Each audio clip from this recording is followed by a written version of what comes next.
apakah pelanggan itu seberapa banyak pelanggan yang tinggal dan seberapa banyak yang langganan di berbagai macam platform.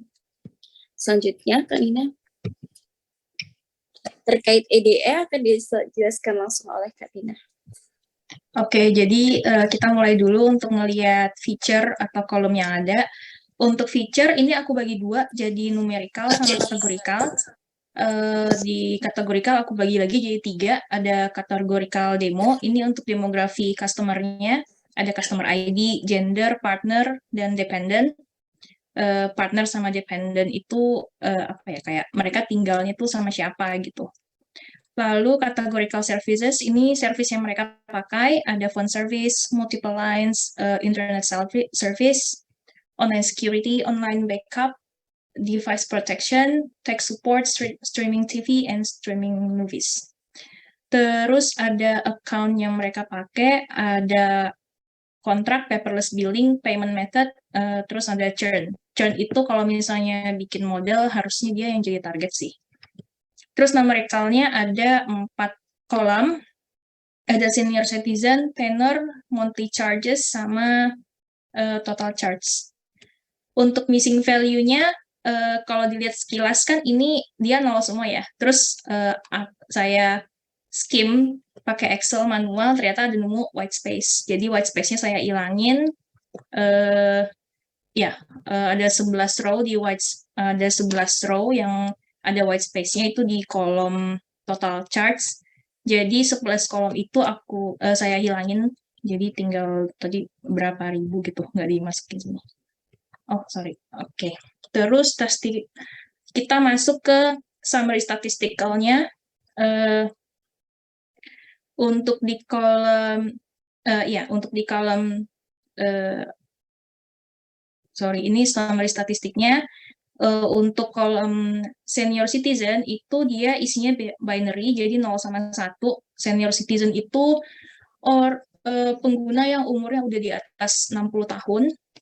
Kemudian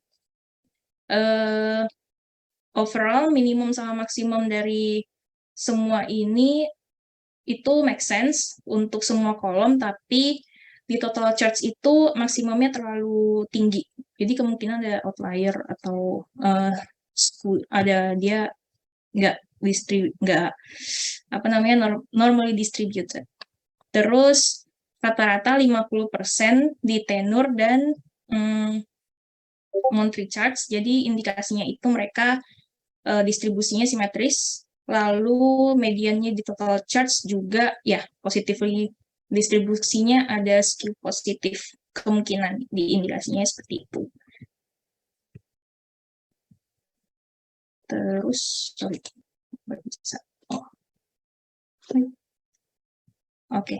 Terus yang kategorikalnya ini partner, dependent, sama phone service dan churn itu paperless billing dan churn itu punya 2 unique value, yaitu yes and no. Lalu gender juga male and female. Kemudian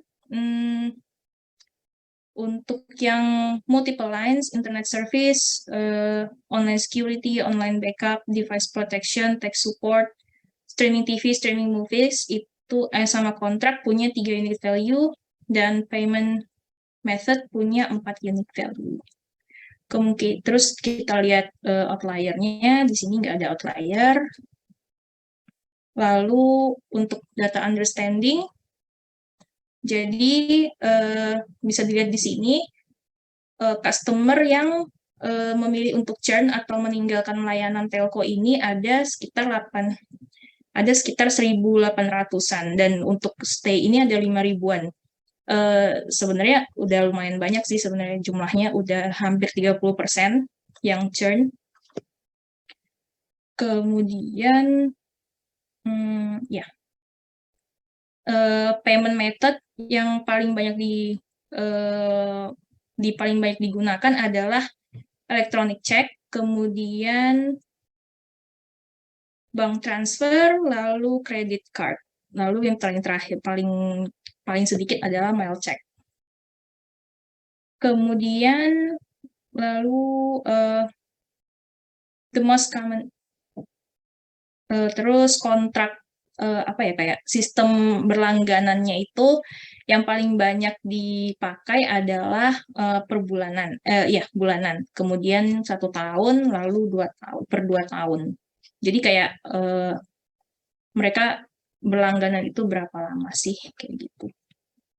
Kemudian customer yang sering menerima technical support itu mereka lebih cenderung bertahan dengan servisnya daripada yang churn. Jadi yang nggak nerima technical service, tech support, mereka lebih cenderung untuk churn. Lalu ini ada korelasinya. Jadi di tenure sama total charge-nya itu ada, jadi korelasi yang paling kuat itu ada di tenure sama total charge. Kemudian yang kedua ada di monthly charge sama total charge. Nah, kemudian saya juga ngeliat gimana sih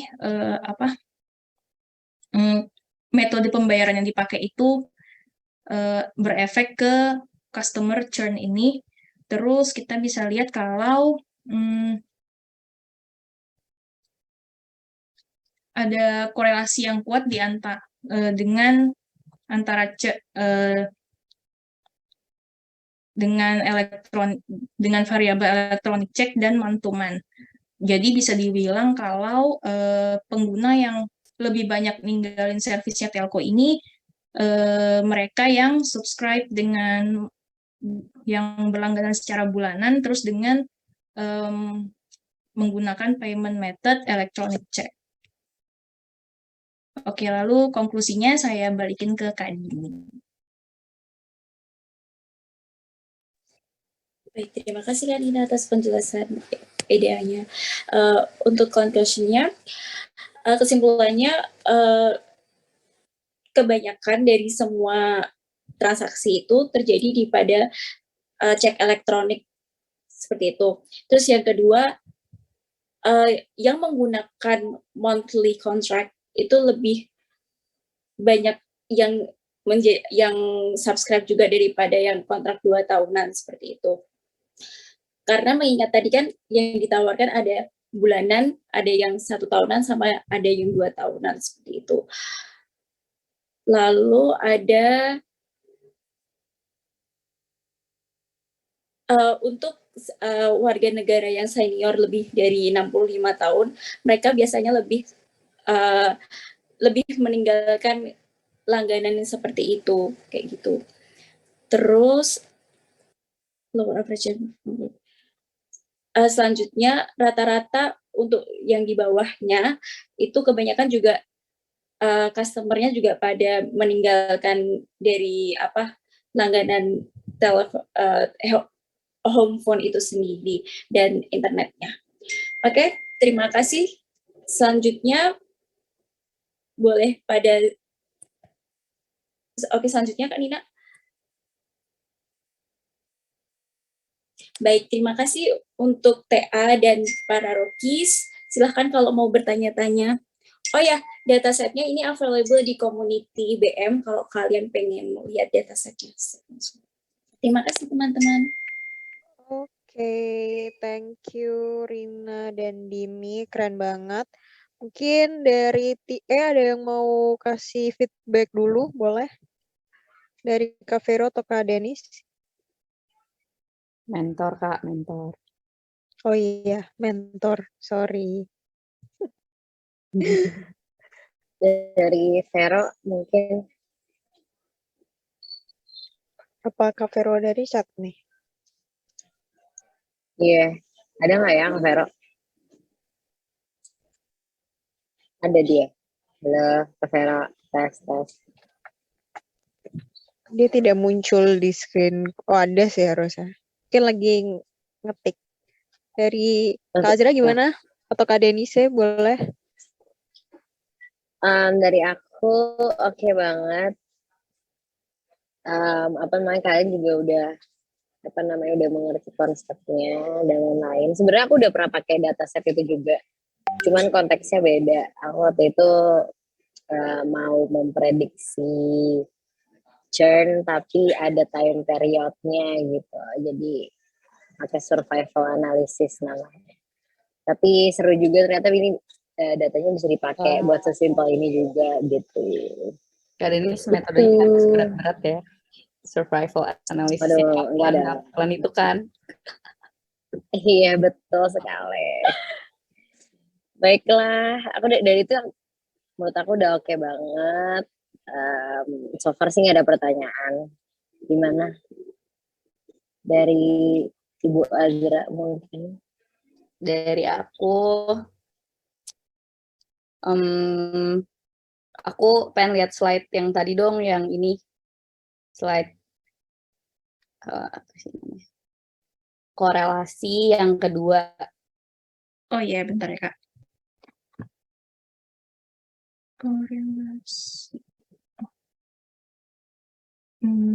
Sorry, bentar.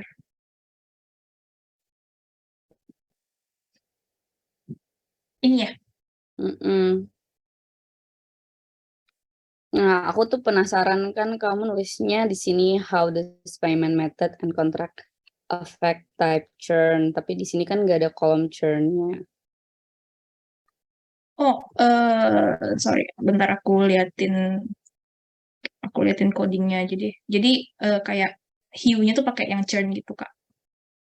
Oh gitu, gitu ya. Jadi korelasinya tuh langsung di churn-nya gitu. Korelasinya langsung di churn-nya. Jadi kayak ini gue pengen mengerti ya, kayak gue yang nggak ngerti nih. Jadi kayak warnanya gitu ya. Jadi semakin Iya, warnanya tuh langsung di churn-nya itu. Oh, I see. Jadi Berarti makin kayak- merah, Mm-mm. korelasi churn-nya tuh makin negatif. I see. Berarti Makin sini kuat, sorry. electron check ya yang paling kuat. Iya. I see. Oke. Ya dari aku udah oke sih sebenarnya. Paling kayak aku jadi ingat lagi kayak kalau di PPT tuh kan biasanya kita present ke stakeholders yang mungkin kurang paham gitu ya. Jadi kayak ditambahin executive summary satu, terus yang kedua kita kan mau lihat yang churn. Jadi mungkin kayak EDA-nya bisa fokus yang banyak yang mengenai informasi yang churn juga gitu kayak oh yang churn tuh variabel-variabelnya misalnya kayak yang di atas. Coba agak atas lagi. Slide 17 mungkin ya. 17 atas lagi. Nah ini kayak ini dilihat yang ini kan kayak understanding table-nya secara keseluruhan. Terus misalnya dilihat kayak yang churn tuh gimana sih antara yang month to month, 1 year sama 2 year. Terus yang atasnya juga dilihat yang churn. Jadi kayak oh rupanya banyak yang churn tuh di variabel ini kayak gimana sih gitu. Jadi kelihatan juga. Udah sih dari aku paling itu aja sih. Sama yang di atas, yang tabel di atas itu yang tabel. Nah, ini kayak gini. Ini sebenarnya udah oke, cuman kayak orang yang lebih visual gitu atau kayak orang yang biasanya lihat angka tuh bingung, mereka lebih suka lihat yang kayak density plot gitu loh. Kayak misalnya bukan ini deh. Atas lagi, sorry, statistical summary. Ini kan kayak kalian pengen nunjukin kan, oh iya ada yang simetrik, ada yang enggak. Nah, mungkin bisa diliatin kayak distribusinya untuk senior citizen, tenure, sama monthly charges tuh kayak gimana. Oh, rupanya monthly chargesnya misalnya kayak skew nih, skew kanan. Rupanya misalnya kalau skew kanan berarti lebih banyak user yang monthly chargesnya lebih murah gitu. Kayak gitu-gitu sih. Tapi overall udah oke banget sih menurut aku guys, ini presentasinya. Gitu. Udah dari Thank you, aku. Kak. Oke. Oke, thank you Kak Azra. Sip. Udah keren banget buat Rina dan Dini. Thank you ya udah present dan udah mau mengerjakan file project ini. Oke, kita langsung move ke urutan selanjutnya ya. Buat urutan selanjutnya ini ada dari tim 9. Ada Arundati Naisha dan Undisha Putri. Oke, udah muncul nih 2 orang. Oke guys, boleh silakan dipresentasikan final project-nya ya. Semangat. Thank you, Kak. Oke, makasih semuanya. Selamat malam. Perkenalkan di sini ada saya, Ratinasya, bersama rekan saya, Disha, akan menjelaskan mengenai prediksi harga mobil untuk membantu pelanggan mengambil keputusan dalam membeli mobil sport. Boleh next. Di sini kita bakal ngebahas apa aja. Di sini kita bakal ngebahas tentang objectives and data, kemudian ada EDA, contoh prediksi, dan kesimpulan. Oke, boleh di next. Untuk pertama, di sini ada problem statement, di mana pelanggan dalam membeli mobil baru pasti akan melakukan riset mengenai kriteria mobil yang ingin dibeli. Nah, di sini pelanggan perlu untuk melakukan survei manual untuk macam-macam karakteristik mobil di internet. Namun, hal tersebut pastinya akan memerlukan waktu yang cukup lama. Sehingga pelanggan harus bisa mampu untuk mengambil keputusan yang tepat sesuai dengan kesiapan keuangan untuk membeli mobil baru. Untuk menjamin relevansi hasil, lingkup analisis dibatasi hanya pada merek mobil sport. Dan objek penelitian ini mencakup ukuran, kekuatan, besar mesin, dan lainnya dalam mobil. Next. Objektif. Pelanggan dapat memprediksi harga mobil impian berdasarkan kriteria mobil. Next. Di sini untuk metodenya kami menggunakan regresi linear multivariabel yang merupakan model regresi linear dengan melibatkan lebih dari satu variabel bebas. Dalam penelitian ini, validasi yang digunakan pada analisis regresi linear multivariabel yaitu dengan menggunakan kriteria sum square error atau SSI. Penulisan ini bertujuan untuk memprediksi harga mobil berdasarkan variabel bebas yang diinginkan. Mengetahui bahwa variabel bebasnya lebih dari satu, maka metode analisis yang cocok digunakan dalam penulisan ini yang menggunakan analisis regresi linear multivariabel. Next. Untuk data overview. Hal yang pertama kita harus lakukan di sini, kita harus nyiapin dataset terlebih dahulu. Dataset yang digunakan adalah dataset car price dengan 205 data mobil, dan untuk dataset car price ini aku sama Disha dapetin dari tugas kampus aku, walaupun nanti sebenarnya bisa dicari juga yang relevan, yang mirip itu di Kaggle. Kemudian berikan input pada program, yaitu di sini kita memakai 5 input, yaitu engine size, horsepower, car length, car height, dan car width. Dengan harapan outputnya yaitu prediksi harga mobil berdasarkan input yang dimasukkan oleh user. Sebelum kita melakukan, pasti kita harus ngecek data dulu. Nah, di sini kita bisa lihat bahwa udah tidak terdapat missing value-nya lagi, jadi kita udah bisa untuk mengolah data. Next. Ini selanjutnya ada EDA, di sini ada informasi mengenai data, di mana kita bisa lihat bahwa untuk harga mobil termahal di dalam data yang kami miliki yaitu sebesar $45.400. Untuk harga mobil termurahnya di sini ada $5.118 dan rata-rata harga mobilnya yaitu $13.276. Next.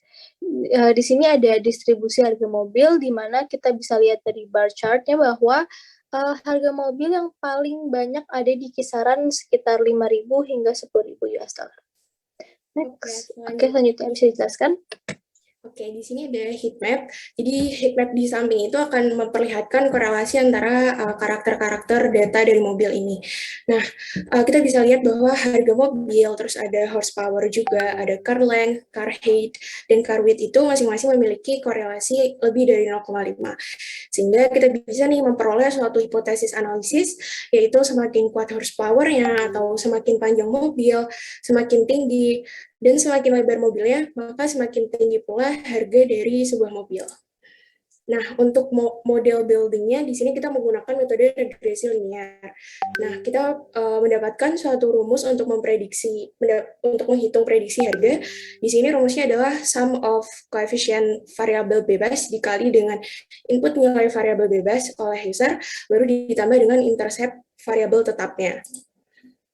Untuk contoh kasusnya, ya, di sini untuk kasus pertama, misalnya kita memposisikan diri kita sebagai user, terus kita bisa masukkan contoh ukuran mesinnya itu 130, lalu untuk horsepower-nya itu 111, untuk car length-nya itu 168,8, dan car height-nya 48,8 dan car width-nya 54,1. Lalu didapatkan suatu harga seperti berikut. Nah, di sini ada kasus 2 dan kasus 3. Untuk summary-nya di sini kita bisa lihat bahwa semua variabel ini berbanding lurus. Jadi ketika engine size atau horsepower atau car length atau car height atau car width-nya semakin tinggi, maka price-nya juga akan semakin tinggi. Nah, jadi kesimpulannya berdasarkan hasil dari prediksi harga mobil menggunakan regresi linear multivariabel, diperoleh bahwa pelanggan dapat mendapatkan kualitas mobil yang baik dengan anggaran yang tinggi. Begitu juga dengan sebaliknya. Dan tentunya apa yang mau kita dapatkan dari proyek ini adalah pelanggan dapat menghemat waktu dalam memilih mobil impian dengan prediksi harga mobil tadi. Thank you. Sekian pemaparan final project dari tim 9. Sip, thank you Undisha dan Arundati. Keren banget nih bahas tentang mobil sport. Ya, siapa tahu ada yang mau beli ya, bisa dipakai analisisnya nih. Oke, dari para mentor ada feedback atau komentar atau pertanyaan dari Kak Vero mungkin? Apakah ada Kak Vero? Iya, kalau dari aku udah lumayan oke sih, kayak apa namanya IDE-nya juga cukup lengkap. Kalian itu boleh lihat perbandingan modelnya tadi, ada perbandingannya nggak? Nah, jadi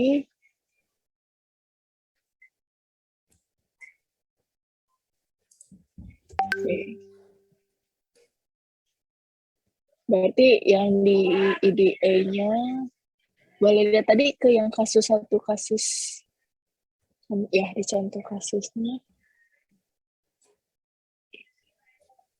Jadi ini tuh lebih ke kayak kalau misalkan masukin satu mobil satu ini tuh kira-kira harganya berapa ya gitu ya? Iya, betul. Nah, terus kalian ada ngetes nggak untuk prediksi model kalian tuh performanya berapa sih? Ada nggak? Maksudnya kayak keakuratannya gitu, Kakak? Iya, benar. Kalau keakuratannya ada sih di ininya. Jadi kita ketemu untuk SSI-nya itu yang atas, yang variansi skornya 0,7. Di atas 0,7. Oke. Berarti ini agak beda sedikit sama itu, tapi tetap intinya sama ya, kalian coba cari rata-ratanya untuk error rate-nya sendiri gitu ya. Oke. Dari aku itu aja sih. Oke, thank you, Kak. Thank you, Kak. Sip, thank you Kak Vero. Kalau dari aku, ini udah menarik banget. Tadi kalian udah jelasin beberapa pilihan variabel yang kalian pilih, kayak gitu kan, feature-featurenya juga udah menarik. Terus mungkin nanti ke depannya bisa dicoba berbagai model yang lain gitu ya, option-optionnya gitu. Itu sih dari aku. Mungkin dari Kak Denis sudah cukup atau mau ada tambahan? Sepertinya Kak Azra lagi break sebentar. Gimana? Oke, cukup ya. Oke, sip.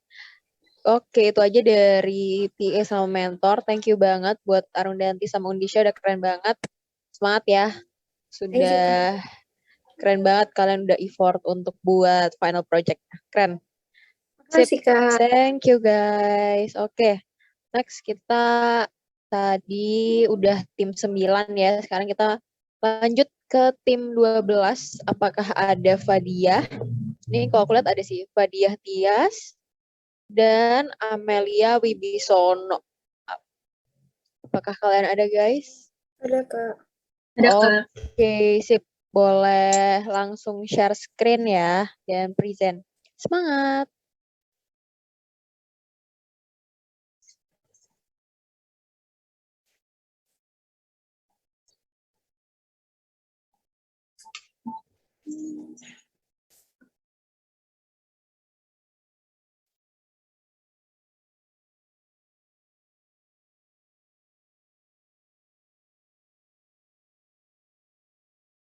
Oke, halo semuanya. Jadi kami dari kelompok 12 mau mempresentasikan final project yang telah kita buat. Nah, kita mau predict IMDb scores using movies information. Ini kita, aku Amelia, dan ada Kak Fadia juga. Oke, pertama-tama kita introduction dulu. Introduction untuk apa yang bakal kita buat nantinya. Pertama adalah problem statement. Di sini kita tahu bahwa sekarang untuk merating suatu film itu sangat mudah, dan ini sebuah hal yang bagus untuk movie makers kayak box office dan lain-lainnya untuk menganalize people preferences sehingga akan tahu apa yang akan mereka buat untuk mendapatkan high rating nantinya. Oke, lanjut. Oke, di sini kami mempunyai 5.043 rows dan 28 kolom. Dan source dataset yang kita ambil itu dari Kaggle. Oke, lanjut. Setelah dimasukkan datasetnya, kami melakukan cleaning yang tadinya ada 5.043 baris, sekarang menjadi 3.756 baris.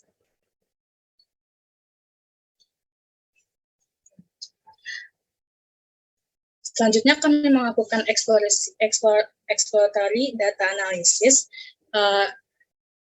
Yang kita lihat di sini adalah rata-rata durasi yang rata-rata durasinya yang mempunyai 110 menit dan median durasinya 106 menit.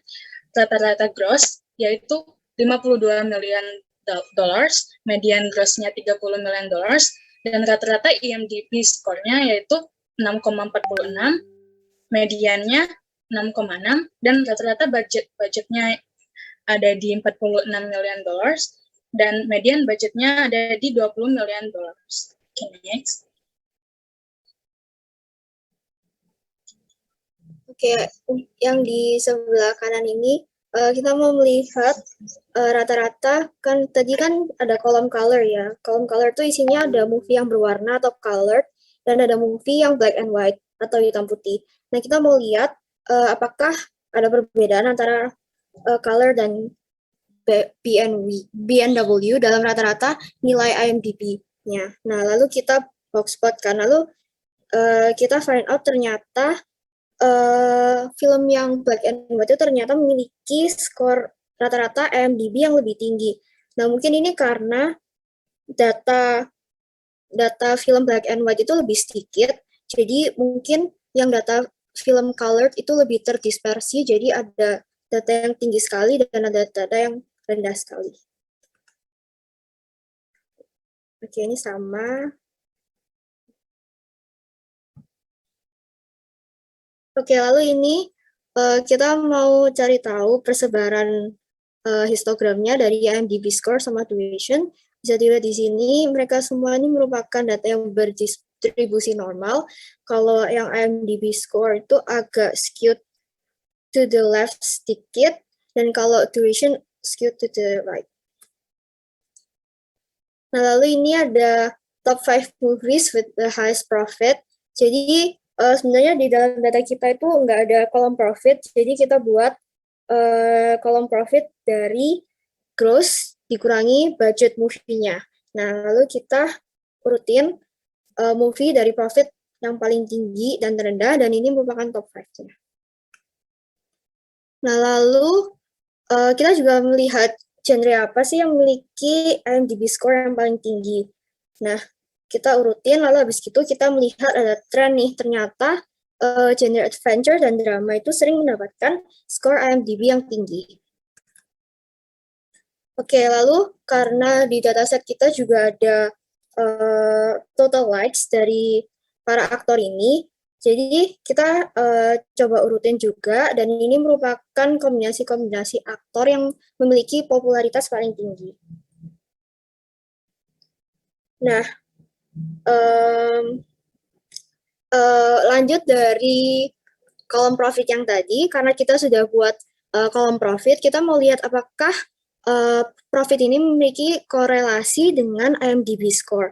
Nah, profit dan budget juga. Nah, jika dilihat di sini, korelasi antara profit dan budget ini minus 0.95 dan ini kan merupakan sebuah pertanyaan juga ya, karena harusnya kan semakin besar budget maka film itu semakin bagus dan harusnya profitnya semakin tinggi.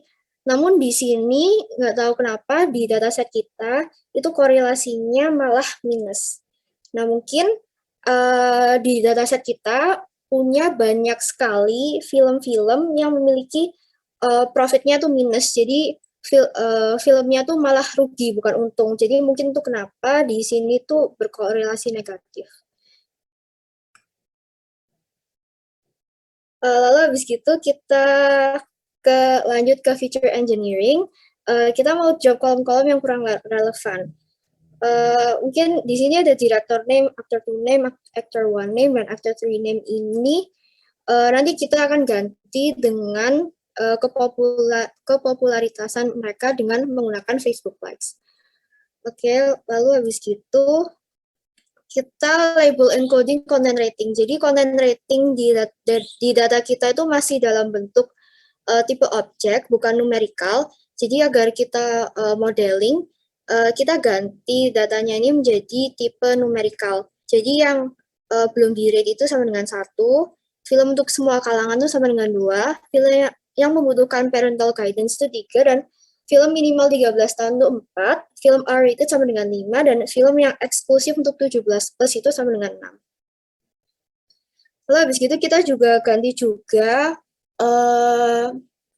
kolom color ini, karena ini kan merupakan data objek, jadi kita ganti menggunakan one hot encoding. Jadi black and white sendiri, kolom black and white sendiri, dan kolom color sendiri. Lalu setelah itu kita juga ganti ketiga kolom ini, genres, language, dan country. Kita ganti menggunakan label encoding juga. Jadi hasilnya semuanya numerical agar bisa diproses. Lalu setelah kita ganti semua jadi numerical, kita masukin ini ke heat map. Dan ini mungkin terlihat banyak sekali, cuman mungkin kita fokus yang ini aja ya, karena kan kita mau predict IMDb score-nya, jadi mungkin kita fokus di bagian sini. Bisa dilihat yang ini sebenarnya nggak ada korelasi yang sangat kuat sekali sampai lebih dari 0,5, tapi di sini dilihat korelasi yang paling tinggi itu number of voted users, duration, ada number critic for reviewers, lalu ada number user for reviews juga. Nah lalu kita modeling, masuk ke modeling. Jadi model 1 kita ambil X-nya duration, country, genres, dan Y-nya itu IMDb score yang kita mau predict. Nah ini hasilnya, dan ini predicted IMDb score dan predicted ratingnya ini meskipun tidak 100% sama, tapi ini mendekati predicted rating kita sudah mendekati data aslinya. Dengan MAE kita 0,74, MSE-nya 0,9, RMS-nya sama dengan 0,9 juga. Lalu habis gitu kita ambil lagi nih model kedua.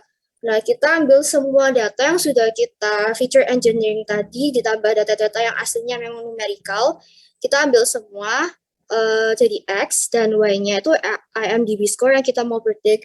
Dan ini hasilnya lebih baik daripada model pertama tadi dengan MAE-nya 0,65, MSE-nya 0,73, dan RMSE-nya 0,85. Nah, lalu habis gitu kita ambil lagi nih model ketiga dengan mengambil yang tadi di heat map-nya, kita ambil yang memiliki variabel-variabel yang memiliki korelasi paling tinggi dengan IMDb score ini. Kita ambil number critic for reviews, duration, gross, number of voted users, number user for reviews, sama total Facebook likes. Nah, lalu Y-nya IMDb score yang kita mau predict juga. Nah, ini slightly lebih better daripada model kedua tadi dengan MAE sama dengan 0,64, MSE-nya 0,7, dan RMSE-nya 0,8. Oke, jadi maaf ini slide kesimpulannya emang belum jadi ya. Mungkin kesimpulannya best modelnya itu merupakan model ketiga tadi, karena di model ketiga tadi itu X-nya itu diambil yang hanya beberapa saja yang memiliki korelasi paling tinggi dengan IMDb score-nya. Dari tim kami, gitu aja. Sekian, terima kasih. Oke, thank you Fadia dan Amelia. Duh, keren banget sih ini, jujur. Aku belum on cam. Bentar guys. Ini keren banget. Tadi kalian udah full banget ya ngejelasinnya dari IDE-nya, terus feature engineering, terus kalian udah coba beberapa model, MAE, terus RMSI-nya juga nilainya udah kecil banget errornya. Mungkin gimana nih dari para mentor atau Kak Azra ada feedback atau dari teman-teman boleh kasih reaction atau di chat juga boleh. Silakan. Tuh dari Kak Vero singkat tuh, dari aku mantap. Udah menggambarkan ya Kak. Dari Kak Denis gimana? Apakah ada Kak Denise? Halo, iya. Oke. Paling dari aku udah oke sih. Cuman tadi aku lihat untuk rating kan kayaknya sistemnya 1 sampai 10 gitu ya. Terus continuousnya tuh harusnya berhenti di 10 gitu. Sebenarnya nanti nextnya itu agak berhentinya di 9 malah ya, actual datanya nggak ada yang 10 gitu. Cuman kan itu emang bagian dari error dan continuous, jadi nggak apa-apa. Nextnya bisa dieksplor buat bikin versi klasifikasinya gitu sih. Jadi kan kalau rating biasanya pasti itu 1, 2, 3, sampai 10 gitu kan. Nah itu nanti bisa pakai yang logistik kemarin aku jelasin gitu. Udah gitu aja sih. Ibu Azra kemana Thank ya? you. Hilang. Azra, gimana Kak Ada. Azra? Dari aku oke sih. Cuman aku kayak mau nambahin dikit aja, kayak kalau kayak boleh sih kan tadi kalian ada objektifnya, jadi mungkin dikasih rekomendasi atau kayak di akhir gitu kayak kesimpulan atau rekomendasi selain evaluate model yang bagusnya. Gitu. Oke, sip. Thank you Kak Azra. Oke, kita mungkin bisa move langsung ke tim selanjutnya ya. Thank you buat Dia dan Amelia, keren banget. Keren banget, PPT kalian udah lengkap. Oke, sekarang kita lanjut karena waktunya udah mau 8:30 guys. Kita ke tim 3, ke Kori Isabella Huta Barat, Nur Askia, sama Nur Kurnia Pratiwi. Boleh. Wah, udah langsung siap nih. Oke, silakan ya. Bisa langsung present. Waktunya 8 menit ya, guys. Thank you.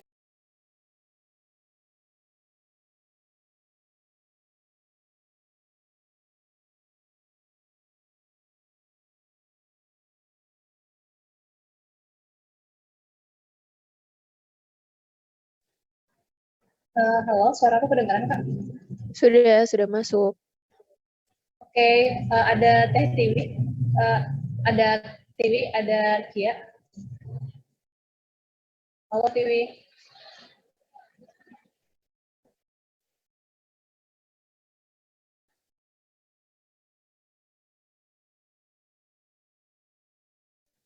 Oke, jadi karena nggak ada Tiwi, aku mulai dari aku aja. Jadi kami dari grup 3 akan mempresentasikan final project kami yang berjudul Mental Health Intercompany Prediction.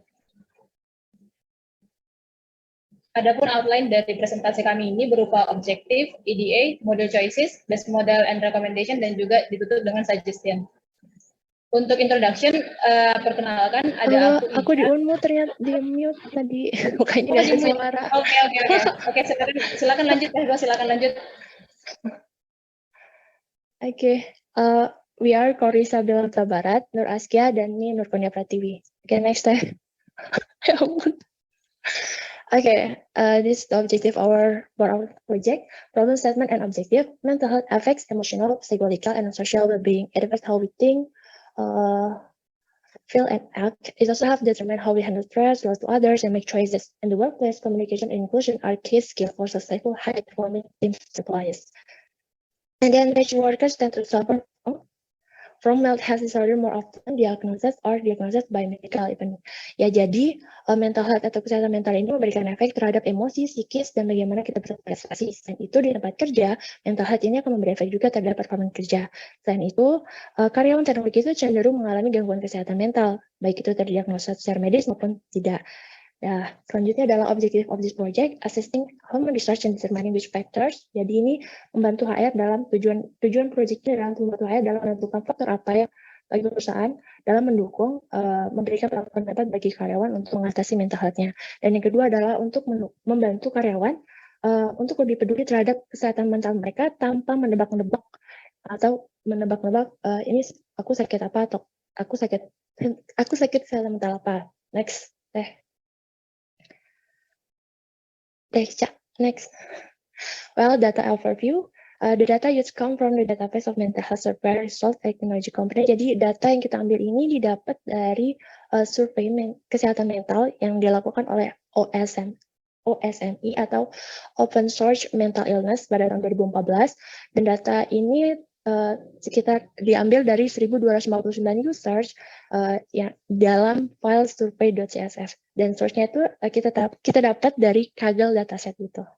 Oke, next data info. Data info seperti yang telah aku mention di slide sebelumnya.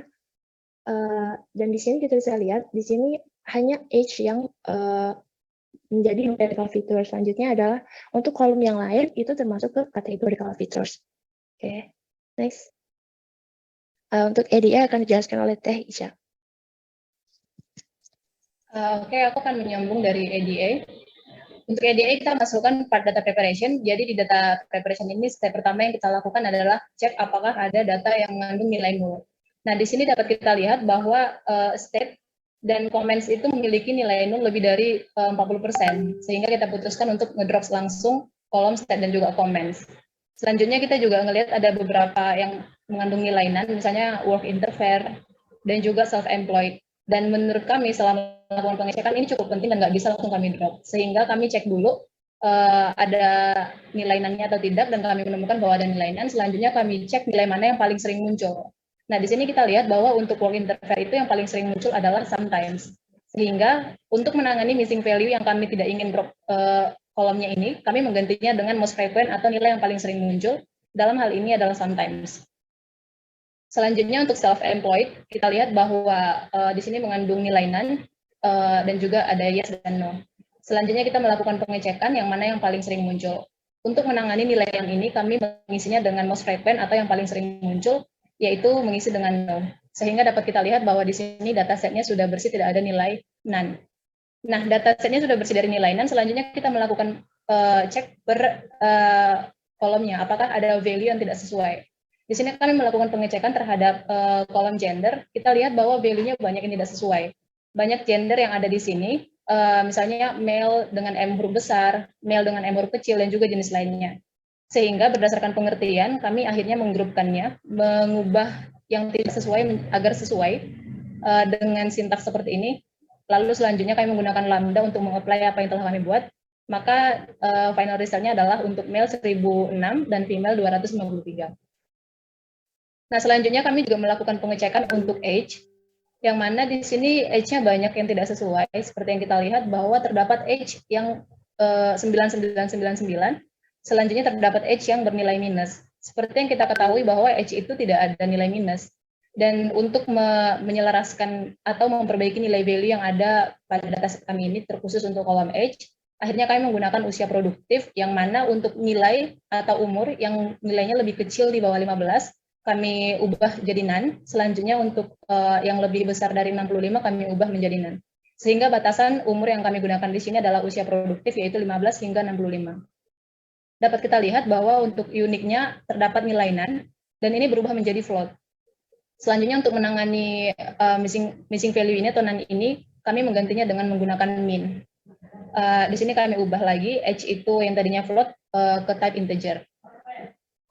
Nah, selanjutnya kami juga melakukan pengecekan untuk country. Di sini kita lihat bahwa terdapat bias di sini, yang mana untuk United States itu terlalu banyak, sehingga ini akan berpengaruh terhadap model. Oleh karena ini, kami memutuskan untuk mendrop kolom country dan juga timestamp. Timestamp ini tidak diperlukan karena timestamp itu hanyalah waktu responden mengisi survei. Nah, selanjutnya data insight sebenarnya terdapat banyak, namun di sini kami buat ringkasan saja. Untuk lebih detail ada di link GitHub kami yang akan kami lampirkan selanjutnya. Untuk data insight, yang pertama kita lihat ada plot untuk age of survey, lalu juga selanjutnya kita bisa melihat box plot. Yang mana di sini kita lihat skewness, yang mana skewness-nya itu adalah 0,93 dan bernilai positif. Terus juga kita melihat di sini bahwa rata-rata yang mengisi survei ini adalah mereka di umur 20 awal, end of 20 akhir, dan juga awal 40. Nah, selanjutnya ini untuk gender, kita lihat bahwa di sini yang mengisi cenderung lebih banyak male, yaitu sekitar 79%.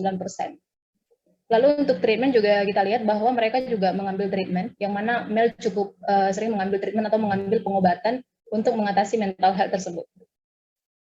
Selanjutnya adalah work interfere, yang mana work interfere ini bermakna apakah mengganggu seseorang di pekerjaan jika terkena mental illness atau mental health yang tidak normal. Nah, di sini kita lihat bahwa sebanyak 81 responden itu mengalami work interfere, yang mana dibagi menjadi sometimes, rarely, dan juga often. Dan juga insight yang bisa kita dapatkan adalah bahwa meskipun mereka never atau tidak pernah mengalami mental illness atau tidak pernah terganggu secara mental, mereka juga mengambil layanan treatment atau mengambil pengobatan sebelum mereka terkena stres di pekerjaan. Selanjutnya di sini kita lihat years of employee atau lamanya mereka bekerja di satu perusahaan. Di sini kita lihat bahwa yang banyakkan mengambil pengobatan atau treatment terhadap mental illness atau kesehatan mental itu adalah mereka yang bekerja antara range 6 sampai 25 tahun dan juga range 26 sampai 100 tahun. Untuk model choices silakan Hekia.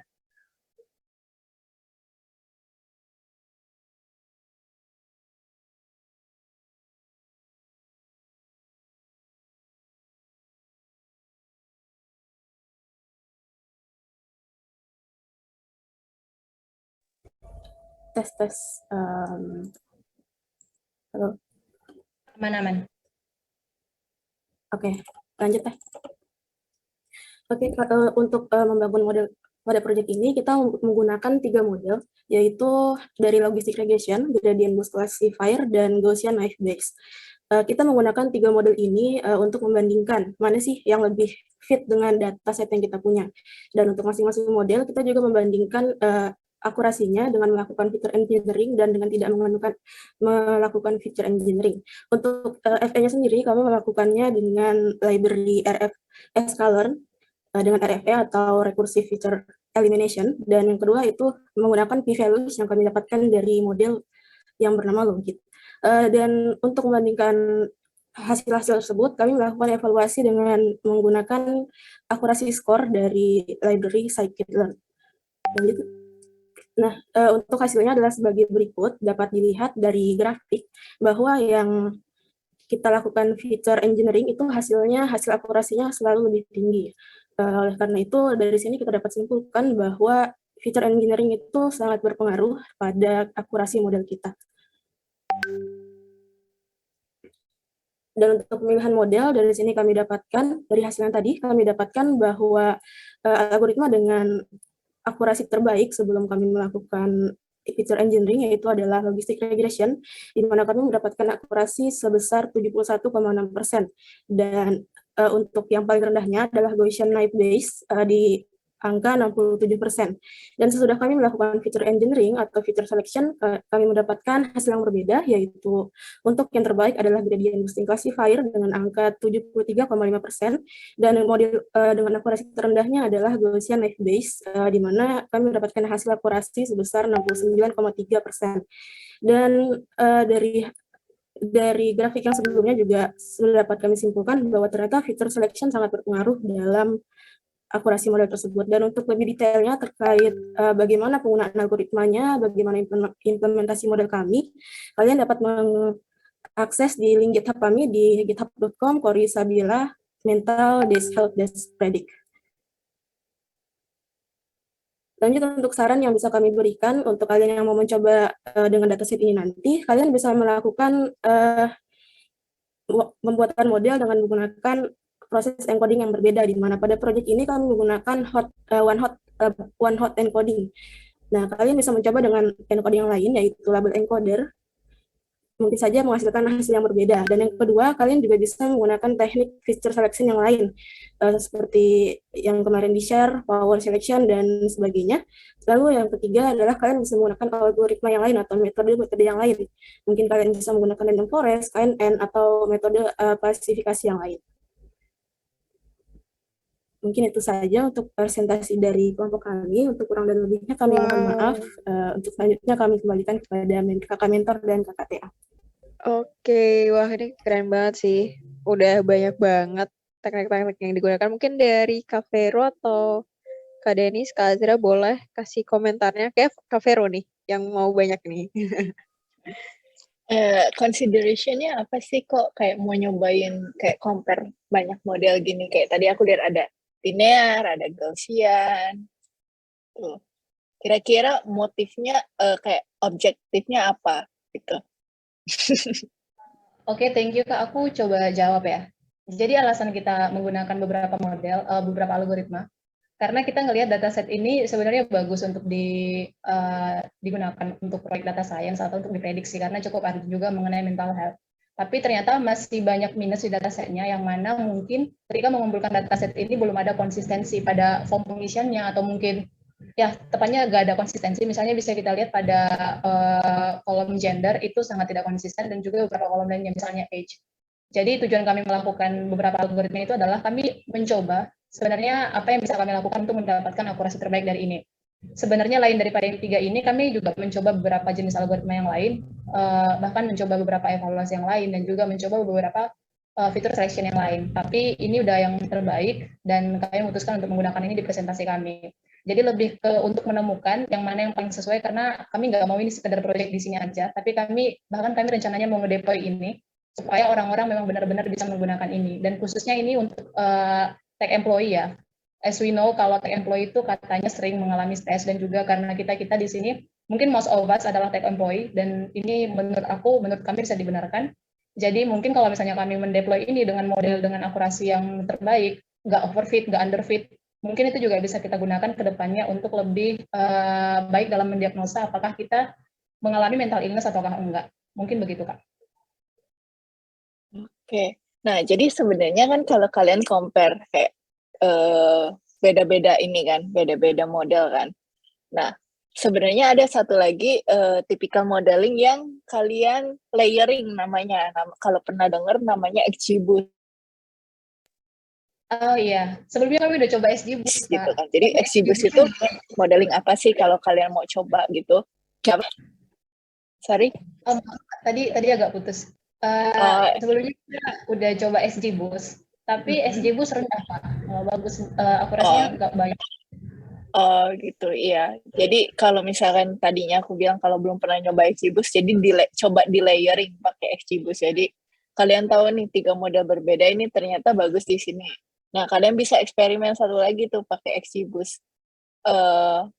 Teknik apa yang bagus, terus ntar kalian layering di sana. Jadi kayak pertama di train pakai logistik, habis di logistik itu kalian train lagi tuh hasilnya pakai Gaussian misalkan, kayak gitu juga bisa. Jadi per layer gitu, mungkin bisa sampai 3 sampai 5 layer, karena biasanya ada juga yang pakai metode kayak gitu. Tapi dari aku oke sih, ini kayak ya ini udah kayak professional product lah.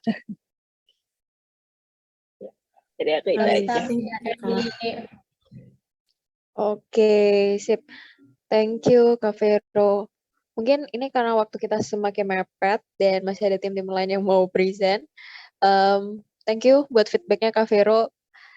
Thank you buat tim 3 juga. Keren banget. Tuh, kalau kalian mau deploy juga udah bisa nih. Gitu nanti, oh ya aku mau ingetin buat teman-teman tim-tim yang lain juga, jangan lupa untuk taruh link PPT kalian di Google Sheets ya. Di Google Sheets yang ada nama tim-tim kalian itu bisa ditaruh di sebelahnya aja linknya supaya nanti dari TA dan mentor bisa pakai itu sebagai referensi gitu guys. Oke, karena waktunya semakin sedikit kita move ke selanjutnya ya. Ini harusnya ada kelompok 2, apakah ada kelompok 2 di sini? Gani dan Laila, apakah sudah ada? Sepertinya belum ya. Oke, karena kayaknya mereka ada kendala teknis juga tadi, kita lanjut dulu ke kelompok 1. Oke? Ada Balebat Buana Puspa sama Adel atau dan Fania, sorry. Apakah sudah ada? Ada. Oke, silakan. Boleh-boleh langsung present aja ya. Oh ya, mau ngingetin, mungkin nanti presentnya bisa agak dicepetin aja, supaya kita nggak molor kemalaman. Oke, sip. Semangat guys. Oke, selamat malam semuanya. Perkenalkan, aku Ebat. Aku yang akan membawakan sebagian dari isi presentasi hari ini. Kita akan ambil topik Google Play Rating Prediction untuk final project kita. Yang pertama itu introduction-nya. Di sini kita ada 3 tim, aku Ebat, terus nanti ada Fania dan juga ada Adele. Nah, objektif apa yang pengen kita achieve dari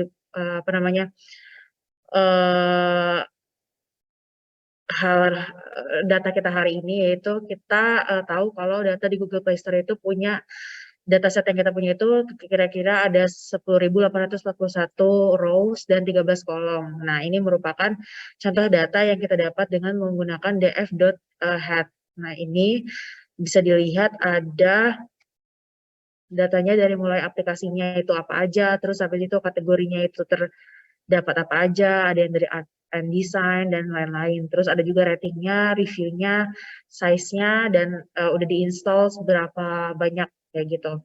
Nah, kemudian dengan DF Info kita juga bisa ngelihat bahwa tipe data yang kita miliki itu data frame-nya ada 12 object types dan 1 float. Yaitu. Nah, terus next-nya itu ada missing value dan correlation. Nah, ini nanti akan dijelaskan oleh Adele. Silakan Adele.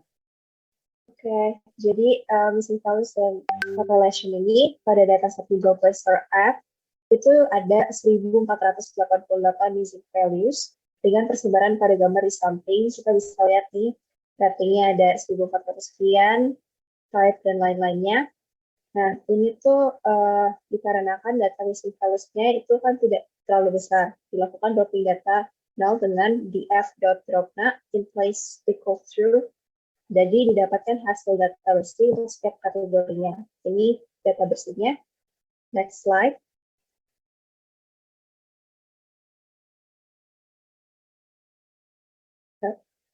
Lalu di sini ada correlation heat map. Nah, di sini kita bisa lihat bahwa korelasi data dapat dilihat dengan menggunakan dataset.core. Nah, berikut nih heat map untuk data correlation-nya. Ditemukan bahwa aplikasi dating yang paling nyala orange memiliki korelasi yang cukup kuat dengan konten rating. Artinya, kemungkinan aplikasi yang memiliki rating tinggi itu bisa jadi dating app. Next slide. Nah, ini ada data insight, exploration. Sini kategori, rating, dan price. Nah, kalau kategori, berdasarkan EDA yang dilakukan, kategori yang paling mendominasi adalah family, game, dan tools. Lalu di rating, distribusi rating dari aplikasi-aplikasi yang ada di Play Store itu tidak memiliki distribusi normal. Bisa dilihat dari ini. Terus di price, aplikasi yang tidak berbayar ternyata nih memiliki jumlah pengunduh yang jauh lebih banyak daripada aplikasi yang berbayar. Next slide. Next slide ada model choices yang akan dijelaskan oleh rekan saya, Fania. Oke, jadi mungkin lanjut ke model choices, kita itu menargetkan untuk memprediksi nilai review dengan 80% data untuk training dan 20% data untuk testing. Untuk model 1 kita menggunakan linear regression dengan all column except rating column, terus yang model 2 menggunakan harga dan review column dengan linear regression juga. Terus next. Untuk hasilnya sendiri bisa dilihat untuk model 1 dapat MAE-nya 0,3, MSE 0,27 dan RMSE 0,52. Terus untuk model 2 kita dapat MAE-nya 0,35, MSE 0,26 dan RMSE 0,51. Jadi kalau dari kesimpulannya sih we see that model 2 menghasilkan tingkat error yang sedikit lebih kecil, namun hasil data prediksi pada range yang sama serta jauh dari data aslinya sebetulnya. Kemudian lanjut. Oke, kemudian kalau untuk best model and recommendation ini sebenarnya baru dari base model and insights-nya itu didapatkan bahwa model yang lebih baik adalah model 2, di mana error yang didapatkan lebih kecil nih. Namun, hasil prediksi masih cukup jauh dari data asli. Hal ini kemungkinan dikarenakan dataset yang kita miliki itu ratingnya condong ke tinggi. Jadi belum ternormalisasi dengan walaupun parameternya itu bervariasi begitu. Kemudian kalau untuk rekomendasinya mungkin untuk ditambahkan bisa juga dicoba untuk menggunakan algoritma yang lain. Jadi selain dari linear regression atau juga dicoba juga dengan hyperparameter tuning juga bisa. Oke, next. Oke, mungkin begitu saja dari kita, agak sat-sat. Boleh untuk masuk ke Q&A-nya. Thank you.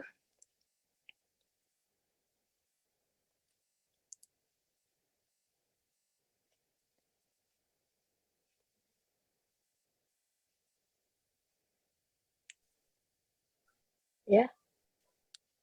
Oh, Kak Dianya hilang ya? Atau ada nih? Ya. Tes.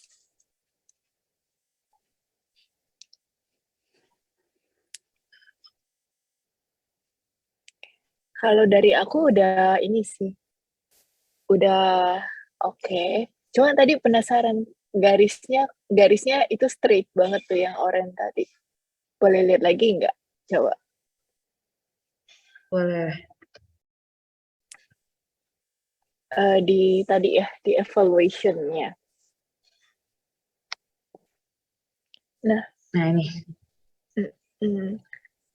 Itu tahu nggak kenapa kayak oranye bisa, menurut kalian tuh score prediction-nya tuh kok bisa rata lurus semua gitu? Kira-kira apa tuh alasannya menurut kalian? Kan harusnya kalau bisa kan dia ngikutin garis biru tuh. Nah, tapi ternyata dia narik garis lurus gitu. Mungkin aku mau coba jawab dulu, nanti mungkin teman-teman bisa nambahin juga. Jadi sebetulnya juga, ini kita sih mikirnya itu karena jadi dari data yang kita miliki itu juga kalau dari data sebelumnya itu condong ke daerah-daerah 4,4-5 gitu Kak. Jadi dan ini itu kalau dilihat lagi ini kira-kira di 4,2 gitu. Jadi walaupun kayak kategorinya misalnya beda-beda ataupun dari apa ya harganya juga berbeda, tapi ratingnya tuh tetap di kisaran segitu gitu. Jadi kayaknya dari training datanya juga ngehitnya itu di daerah 4 sampai 5, 4,2 gitu sih. Mungkin kalau yang lain mau nambahin juga. Gitu, Kak.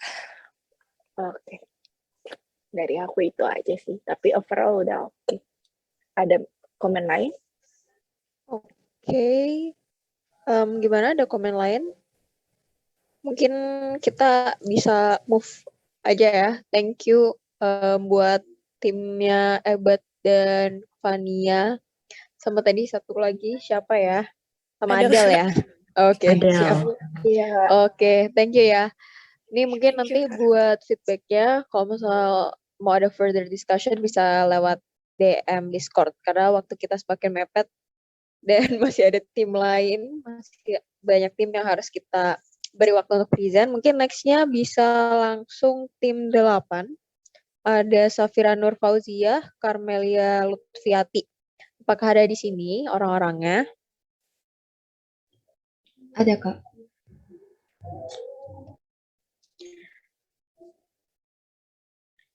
Halo. Oh, ini ada nih, Safira. Sama Carmelia Lutfiati. Gimana guys? Udah siap? Ini internetku ini ya? Unstable. Oke. Gimana? Udah siap? Ya, udah, Kak. Oke, boleh langsung present ya. Nanti mungkin presentnya bisa langsung ke main point-nya aja gitu. Sip. Oke, silakan. Jadi, Assalamualaikum warahmatullahi wabarakatuh. Selamat malam semua. Di sini aku dan partnerku akan mempresentasikan final project kami terkait dengan student achievement in secondary education of two Portuguese school. Baik, sebelumnya di sini boleh next slide. Oke, dah. Jadi di sini ada outline yang urutannya sama seperti teman-teman yang sebelumnya sudah presentasi. Ada introduction, objective, EDA, model choice, base model, and recommendation. Oke, lanjut. Oke, karena tak kenal maka kata saya, jadi izinkan kami untuk kenalan terlebih dahulu. Di sini ada Kak Safira Nur Fauzia, partner aku, dan aku sendiri, Carmelia Lutfiati. Boleh next slide? Oke. Jadi bisa dilihat ini tuh ada data mentahan. Jadi kami telah menggunakan informasi student performance dataset dari situs website Kaggle. Data itu tuh berkaitan dengan prestasi siswa pendidikan menengah di 2 sekolah Portugis, yaitu dari Sekolah Gabriel Pereira dan Moisinho de Silveira. Asalnya tuh dataset ini mengandung 33 kolom, bisa dilihat di sini sampai titik 3 kayak gitu, saking banyaknya. Nah, di antaranya tuh ada nilai siswa, demografis, fitur terkait sosial dan sekolah, serta dikumpulkan dengan menggunakan laporan sekolah dan questionnaire. Ya, oke. Jadi dari dataset ini tuh tujuan kami tuh untuk kami telah melakukan exploratory data analysis untuk mengetahui variabel yang relevan dengan tujuan dari final project kami. Boleh next slide? Oke. Adapun data yang kami gunakan dan dianggap relevan adalah sebagai berikut, karena tadi itu kan masih data mentah, jadi setelah melakukan data cleaning, maka hasilnya seperti bisa dilihat di gambar. Oke, next slide. Selanjutnya ada objektif. Nah, dari sini tuh problem statement yang kami lakukan adalah adanya pemahaman terkait korelasi antara ranking yang diperoleh siswa tiap tahunnya dengan kegiatan belajar mengajar di sekolah. Objektifnya itu dengan adanya proyek ini, kita akan melakukan analisis data untuk mengetahui apakah lamanya waktu belajar itu berpengaruh hanya untuk peningkatan ranking siswa saja atau ada kaitannya dengan variabel lain. Karena itu akan dilakukan penggunaan fitur-fitur lain agar dapat menemukan korelasi antara variabel satu dan yang lain. Oke, materi selanjutnya akan dipresentasikan langsung oleh partner saya, kepada Kak Safira. Dipersilakan. Mungkin ini aku langsung aja ya, soalnya udah jam segini. Yang lain masih mau presentasi. Data insight-nya ini dari sekolahnya ini yang GP itu, Gabriela Pereira, itu totalnya ada 400, lebih banyak daripada Moisino da Silveira. Ini totalnya ya hampir setengahnya. Terus habis itu ada lagi mayoritas murid di kedua sekolah tersebut yang tadi itu, mereka tuh mayoritas belajarnya cuma 2 jam, dan paling sedikit itu ada 4 jam.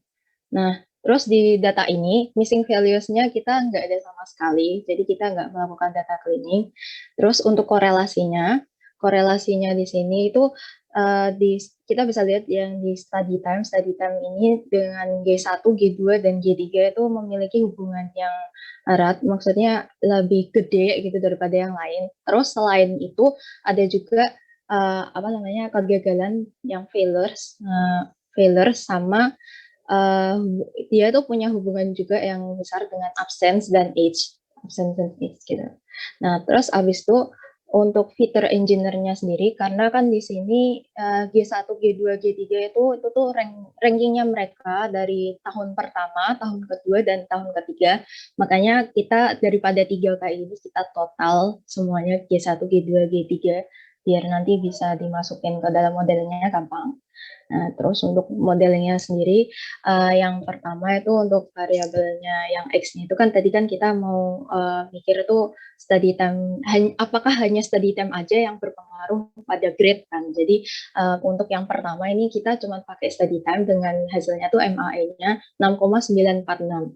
Lalu untuk yang kedua ini kita pakai selain study time, tadi kan ada datanya kan ada yang lain, terus kita mikir kayaknya masih bisa deh pakai yang lain, terus kita pakai yang health sama absent, dan MAE-nya 6,166, kayaknya ya nggak terlalu bedanya, nggak terlalu jauh sih ya, jadi udah bisa kelihatan sendiri endingnya yang sebenarnya tuh ranking yang didapetin siswa itu dipengaruhi beberapa faktor selain study time juga gitu. Nah, di sini dari datanya ini kita dapatnya dari health dan absence gitu.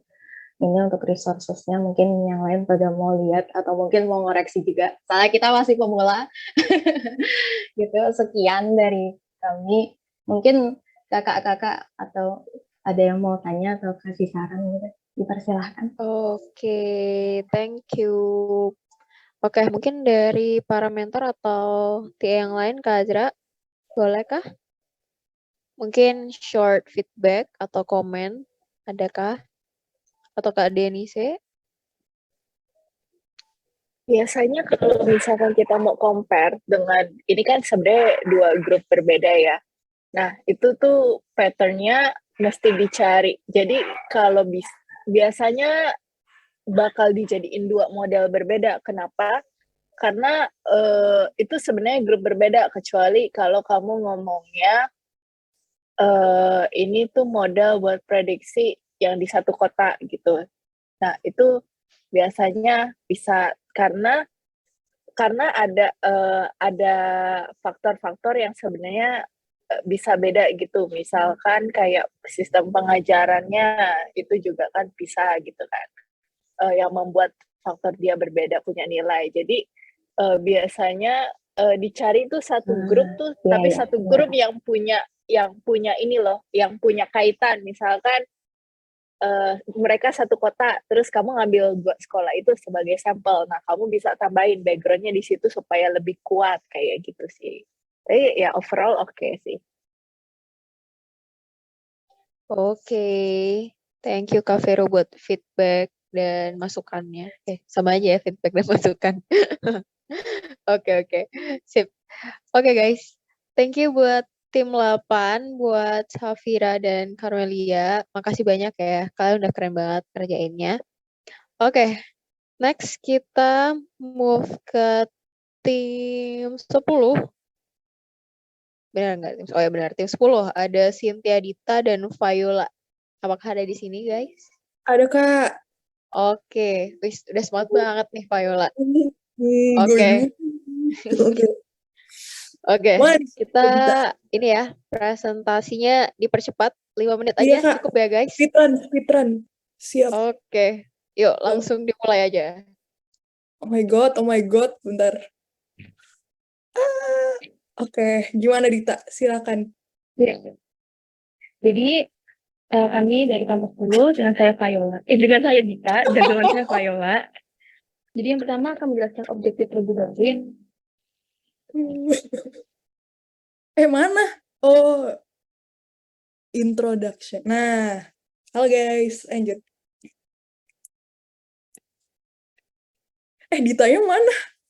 Halo Dita. Iya guys. Oh iya, oke.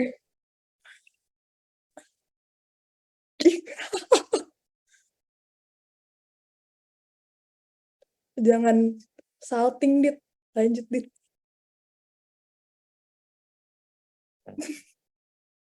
Ini udah next belum sih? Udah begitu. Iya. Oke. Oh iya, astagfirullah. Oke, halo guys. Jadi sekarang problem statement-nya itu ada 2. Jadi yang pertama itu mencari variabel yang sangat berpengaruh terhadap popularitas lagu di tahun 2019. Terus yang kedua memprediksi rank lagu popularitas di Spotify berdasarkan streams dan artis popularitinya. Oke. Data overview. Gue lanjutin ya, Dit. Nah, jadi di data overview ini ada beberapa hal yang kita lakukan. Yang pertama, kami menggunakan dataset Spotify Global 2019 Most Streamed Tracks dari Kaggle. Terus kita pakai yang df.info nih. Terus kayak, wih, keluar semua. Di sini karakteristiknya bisa dilihat. Terus data overview-nya itu ada 1.717 baris dan 24 kolom. Nah, ini nih deskripsi kolomnya. Banyak. Nah, tapi ini bisa dilihat juga kalau misalnya ada BPM, apa tempo nih. Tempo ini dari BPM nih, fun fact, meannya kan 122. Terus aku cari kan 122 BPM tuh lagu apa sih? Oh, Fireworks-nya Katy Perry, guys. Ya, jadi kebayang ya lagu-lagu yang populer itu yang kayak gimana gitu. Oke. Oke, lanjut. EDA.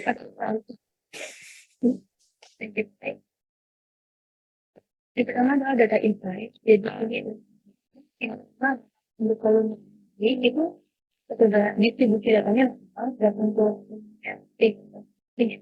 itu positif. Jadi ini tertinggi. Terus yang terakhir adalah kolomnya loadnya itu negatif. Oke. Untuk missing values-nya dan correction-nya itu 0, jadi datanya ini baik. Nah, ini adalah heat map-nya. Jadi bisa dilihat boldness and energy, active follower and popularity itu menunjukkan heat, dan energy and boldness itu memiliki korelasi rendah dan akustik. Lalu selanjutnya untuk linear regression-nya. Jadi antara variabel energy and boldness itu hubungan antar variabelnya linear, dan untuk artis popularity dan artis follower itu hubungan variabelnya tidak linear, dan yang terakhir valence dan density itu hubungan antar variabelnya juga tidak linear. Dan lanjutkan oleh Viola.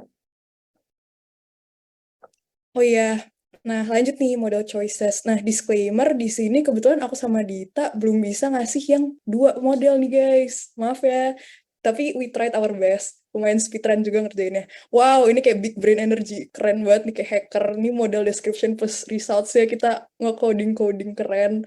Nah terus di sini mana ya? Nah, di sini kan udah kelihatan nih predicted rank-nya sama rank-nya. Nah, ini wow jauh sekali ya. Rank-nya yang aslinya 896 tapi predicted-nya 243. Terus rank-nya 1231 tapi predicted-nya 72 gitu. Nah, terus kan kita lumayan bingung kan. Jadi kita nanya, "Kenapa nih, Kak? Kenapa jauh banget?" Terus katanya datanya itu harusnya dinormalisasi dulu, katanya gitu. Iya, kalau misalnya kakak-kakak ada feedback, boleh banget ya kasih kita. Nah, terus jadi kayak super scattered banget kan. Jujur, aku sama Dita yang kayak, ini kenapa ya? Tapi kita juga belum tahu jawabannya kenapa, jadi kayak, we need your help to lanjut. Oh my God. Oke, konklusinya. Aku lanjutin ya, Dit ya. Oke, jadi konklusinya ini energi dan loudness ini punya korelasi yang positif ya. Makin jeduk-jeduk nih makin tinggi energinya. Terus artis follower sama popularity lumayan make sense. Makin baik follower makin populer. Nah terus makin bikin joget, ranknya makin tinggi guys. Ternyata sampai Siko bagi 2 tuh rame banget. Ini alasannya karena data driven. Asik. Oke lanjut. Q&A. Kayaknya nggak ada ya. Lanjut aja kali ya. Oh, ada dong. Tidak. Kayaknya ini ada yang tanya, apakah punya podcast nih? Kayak bisa nih, ntar tiap ngerjain project DS, ntar buat podcast ya. Keresahan-keresahannya boleh Iya, kita dicurahkan. bikin Oke. podcast yang data driven ya, Dit ya. Keren. Oke, boleh. mungkin dari para TA atau mentor ada feedback. Ya Kak, maaf ya Kak, kita butuh banyak feedback sebenarnya. Asik. Tapi good Gimana job loh, nih? Dit. Kita keren banget speedrun. Tuh, udah memuji diri sendiri nih, udah feedbacknya dari diri sendiri kayaknya cukup deh. Oke, gimana Kak Vero, Kak Azra, Kak Denis, ada feedback kah?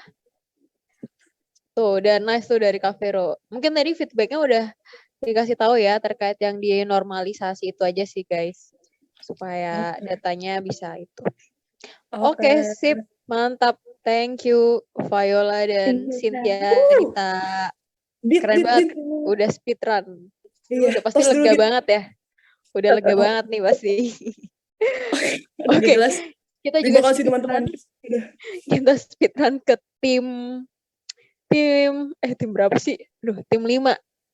Aisyah Metasari Putri dan Putu Ayu Meisha Anandira Erawan. Banyak sekali namamu. 5 loh, ada 5. Oke, apakah ada di sini orangnya? Iya Kak, Apakah ada. ada. Oke. Lanjut ya. Silahkan present 5 menit aja ya guys. Terus nanti terakhir ada Vinata sama Andrea Siregar. Oke? Sip. Lanjut. Yuk. Gaspol.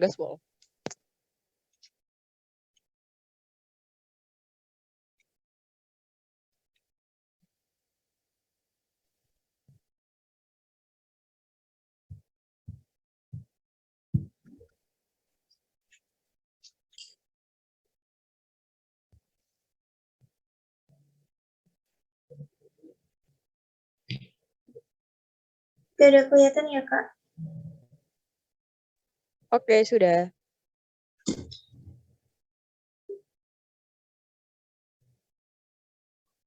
Oke, halo teman-teman semua. Di sini kita dari kelompok 5 atau 7 ya. Ya, pokoknya gitu deh. Aku bakalan kita di sini ambil topik tentang student mental health analysis. Nah, sebelumnya itu kita kenalan dulu. Jadi, aku Aisyah Meta Sari Putri, biasa dipanggil Aisyah, dan temen aku di sini setim itu ada Kak Putu Ayu Mesya. Di sini ada Kak Mesya. Kak Mesya, masih ada kan ya, Kak? Oke, lanjut Halo, aja. halo, masih. Nah, itu ada. Kita langsung ke problem statement-nya. Jadi semua orang tuh perlu menjaga kesehatan jiwa, termasuk mahasiswa nih. Jadi mahasiswa tuh nggak mudah selain dituntut buat belajar, terus mereka tuh kan punya latar belakang yang berbeda-beda nih, punya tuntutan lainnya juga selain harus belajar. Nah, tanpa disadari, tuntutannya itu dapat mengganggu kesehatan jiwa mereka. Oleh karena itu, perlu adanya analisis hal apa aja sih yang dapat berpengaruh besar terhadap mental health-nya mahasiswa nih. Nah, di sini objektifnya kita bakal menganalisis hal-hal apa aja yang bakalan berpengaruh pada mental health mahasiswa dari beberapa fitur yang ada. Yang pertama itu ada age, student year of study, CGPA, marital status, terus depression, anxiety, panic attack, specialist of treatment, dan gender. Oke, selanjutnya untuk data overview-nya bakalan dijelasin sama Kak Mesya. Oke, Kak. Oke, makasih Aisyah. Untuk data overview-nya ini kita ada 101 rows dan 10 kolom, dan juga kita di sini seperti yang udah kalian lihat, ini adalah data overview yang kita peroleh. Oke, next.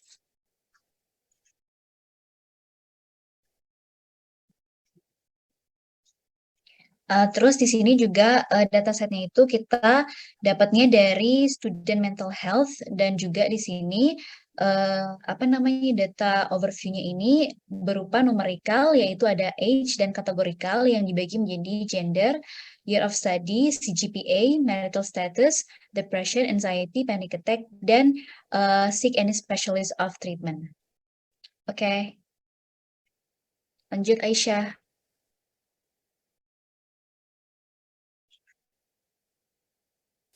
Oke, aku lanjut lagi untuk EDA-nya. Nah, di sini kita ada mencari missing value sama correlation-nya. Jadi pertama kita cari dulu missing values-nya. Nah, setelah dicek nih di infonya, ternyata nggak semuanya tuh 101 non-null gitu. Jadi kan tadi tuh ada 101 rows dan 10 kolom. 10 kolom. Nah, ternyata tuh di sini tuh nggak 101 semuanya non-null. Jadi di sini ada yang 100 non-null, artinya di sini yang 100 non-null ini harus ada datanya tuh nggak clear, jadi harus kita lakukan cleaning data. Nah, di cleaning data ini kami itu bakalan ngedrop atau ngapus missing value-nya di kolom age-nya tadi. Nah, setelah di clean, dia udah bersih, jadi selanjutnya adalah label encoding-nya. Jadi di sini tuh ngubah fitur kategorikalnya menjadi fitur numerical. Nah, yang diubah di sini itu, yang di atas ini gambarnya ini yang sebelum dirubah. Nah, yang di bawah ini yang setelah diubah. Jadi yang diubah di sini tuh ada year of study. Ini kan ada year 1, year 2, year 1, year 3, year 4. Itu kita ubah langsung jadi 1, 2, 3, 4. Jadi tahun 1, tahun 2, 3, 4 gitu. Terus CGPA-nya ini juga kan ini rentang. Jadi ini kita ubah.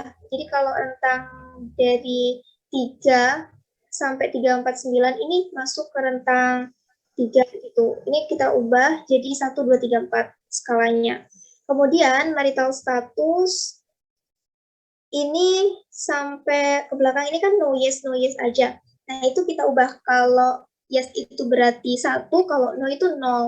Nah, kalau untuk yang di gender ini, karena di sini udah kita punya data variabelnya itu ada 2, female dan male, jadi diubahnya itu di gendernya ini kita hapus. Nah, ini tuh diubah ke female dan nambah kolom lagi female dan male. Jadi di sini isinya itu datanya 1 dan 0. Nah, kemudian kita buat correlation-nya, dan pada akhirnya kita masuk ke heat map-nya. Di sini kita bisa lihat ternyata marital status dan have depression or not-nya di sini ya. Marital status dan have depression or not-nya itu memiliki nilai korelasi yang cukup tinggi dari korelasi-korelasi yang lain. Nah, akhirnya kita buat insight lagi nih, kita kerucutkan. Yang pertama, seluruh mahasiswa yang berstatus menikah nih, kan marital status berstatus menikah, itu mengalami depresi. Nah, kemudian yang kedua itu mahasiswa yang menderita depresi itu memiliki peluang lebih banyak untuk mengalami kecemasan. Ini antara data depressionnya tadi dengan anxiety-nya. Nah, sampai di sini dari hasil analisis yang udah dilakukan, yang udah berhasil kami lakukan sampai sejauh ini, itu ada dua hal yang kita temukan. Yang pertama, status pernikahan itu mempengaruhi kesehatan mental pada mahasiswa. Terus yang kedua, mahasiswa yang menderita depresi bakalan cenderung mengalami kecemasan. Sekian dari kami. Terima kasih. Kalau ada feedback nih dari kakak-kakak, teman-teman semuanya. Oke, wah keren banget nih dari Aisyah sama Putu. Oh, itu ada yang mau kasih feedback dari Vinata. Apakah Yang mau masih feedback? mahasiswa jangan nikah dulu. Feedbacknya tadi udah ditulis di rekomendasinya ya. Itu mungkin bisa sebagai insight baru nih. Gitu buat teman-teman. Tetap ya guys, tetap be wise with your choice gitu. Karena tiap keputusan ya itu tuh ada di tangan kalian lah. Kok jadi bahas pernikahan? Oke, kita salvok ya. Gimana dari para mentor atau TA? Apakah ada feedback? Oke, all good ya? Aman. Oke, sip. Thank you Kak Denis, Kak Vero, dan Azra. Oke, kita ke last team ya. Harusnya sih udah terakhir. Ini boleh dari Vinata sama Andrea. Boleh present? Yuk. Langsung digaspol ya guys. Silakan.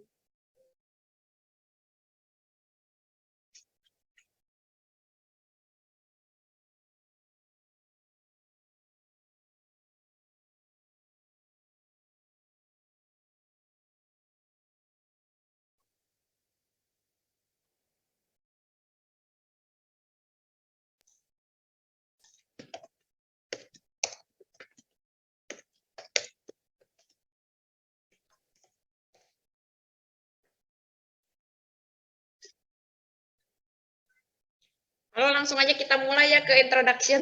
Saya Vinata dan rekan saya Andrea. Itu next aja biar cepet. Jadi objektifnya kita mau ngecek apakah nilai NPU dan CPU itu ada hubungannya. Karena pada dasarnya NPU ini tuh fungsinya pada smartphone tuh bisa digantikan dengan CPU. Cuma kalau ada NPU, apakah bisa meningkatkan CPU score? Karena nanti workload dari CPU dipindahkan ke atau dibagi oleh NPU. Buat yang nggak tahu itu NPU sebenarnya buat nge-image processing gitu. Biasanya bisa pakai prosesor sama GPU, tapi kali ini saya mau coba bahas NPU soalnya ini ada di beberapa handphone high-end. Lanjut. Jadi ini datanya ada 188 data sama 8 tipe kolom datanya, ada device, company, CPU name, core, clock, segala macam. Tapi ada yang saya buang di slide selanjutnya. Jadi tinggal ininya aja ya. Merek-mereknya saya tidak pikirin. Terus tipe datanya udah enak semua integer dan nggak ada yang kosong, jadi nggak usah dirapiin lagi. Terusnya di sebelah kanan ada perhitungan statistik dari dataset yang kita peroleh. Terus, nah di sini kita lihat dari heat diagramnya ya. Kita bisa lihat di situ kalau sampai di NPU score dan CPU score tuh tinggi banget, ada 0,92 tuh udah hampir 1 lah ya. Nah, jadi berarti harusnya ada korelasinya karena memang pada dasarnya tuh fungsi NPU tuh bisa digantikan oleh CPU. Tapi kenapa harus dipisah ya? Mungkin karena ada manfaatnya buat ningkatin performance dari CPU. Itu prediksinya buat sementara ini. Terus ini saya coba juga bandingkan antara performance NPU dengan CPU dan NPU dengan GPU. Jadi kayak mereka mungkin karena udah handphone racikan dari pabrik, jadi udah nggak pakai bottleneck, nggak gitu jauh perbedaannya. Jadi semakin gede skor NPU-nya ya skor CPU-nya juga makin gede gitu berbanding lurus. Next. Terus ya untuk model choices-nya ada dari teman saya, boleh tolong dijelaskan?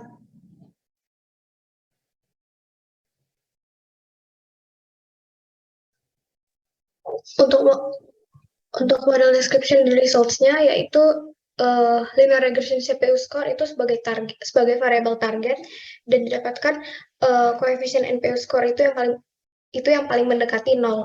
Lalu yang berikutnya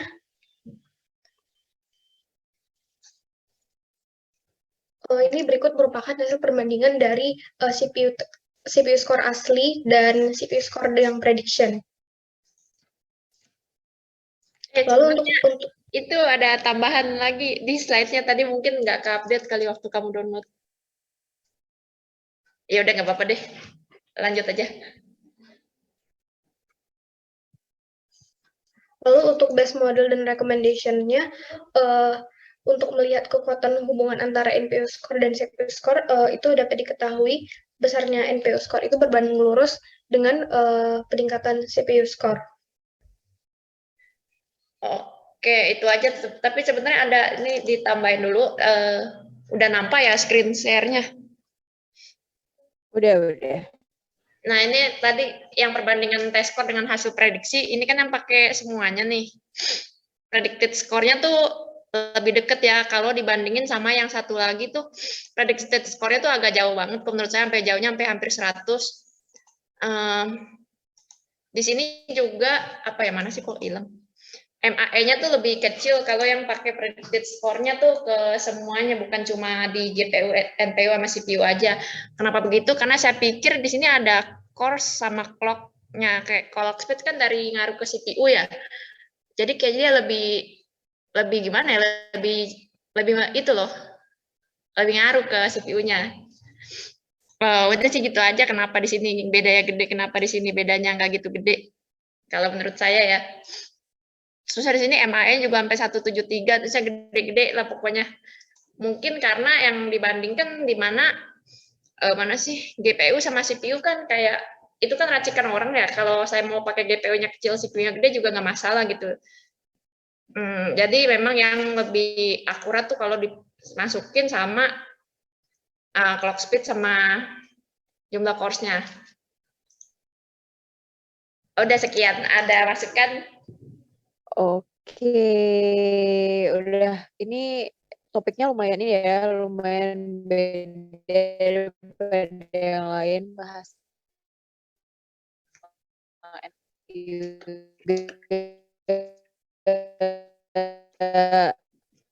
hasilnya pakai linear regression ya. Iya.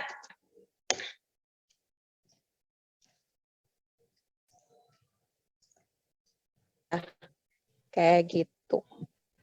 Mungkin tadi BTW internetku aman ya? Aman gak nih? Kayaknya unstable. Kalau dari aku sih mungkin tadi bisa dicobain pakai beberapa variabel yang lain kan. Tadi karena kalau ditambahin clock sama cores kan hasilnya lebih bagus. Nanti mungkin bisa dicoba lagi. Bisa milih pakai feature engineering. Itu sih dari aku. Oh, putus-putus. Apakah sudah aman? Halo. Ya udah aman. Oke, udah aman ya. Ya ini seperti itu. Aku harap nangkep ya tadi. Oke guys, karena sudah hampir jam 9:30. Thank you so much buat para rookies. Ini kayaknya kita nggak bisa ini ya ada closing statement karena udah lebih 20 menit. Mungkin perwakilan dari para mentor aja satu orang boleh. Jadi atau aku wakilin aja ya kali ya. Jadi thank you so much buat semuanya. Semoga dari beberapa hari ini kalian bisa dapat gambaran terkait gimana itu data science dan sebagainya. Kayak gitu sih dari aku. Ini kayak aku putus guys. Jadi Semoga nangkep ya pesannya. Thank you so much. Dan kita dari mentor dan TA juga mohon maaf kalau misalnya selama ngajar ada kekurangan juga. Kayak gitu. Oke, see you soon ya guys. Mungkin bisa balik ke main room dulu ya. Gimana nih dari tim Genji? Foto dulu boleh Kak? Ya, hilang deh gue. Ya, boleh ya. Ayo nyalain kamera guys. Yuk, on cam yuk. Yuk. 2 detik. Oke ya, 1, 2, 3. 1, 2, 3. Oke, thank you semuanya. See you. Boleh balik ke main room ya, rookies. Thank you. Recording stopped.